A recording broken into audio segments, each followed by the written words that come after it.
Коми стартовал агростартап. Сегодня Минсельхозрегиона начал прием заявок от претендентов на получение гранта на начало своего бизнеса. В этом году произошли существенные финансовые изменения. Так, размер гранта для тех, кто разводит крупный рогатый скот, увеличен с 5 до 7 миллионов рублей. На гранты могут рассчитывать как производители мяса, так и поставщики молока. Для предпринимателей в сфере растениеводства и других направлениях сельского хозяйства размер гранта увеличивается с 3 миллионов до 5. С 2019 в поддержку Коми получили 21 проект в рамках агростартапа.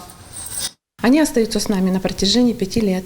Мы всевозможно оказываем им поддержку и в составлении отчетности. Выезжаем в хозяйство, осматриваем, проводим мониторинг хозяйственной деятельности.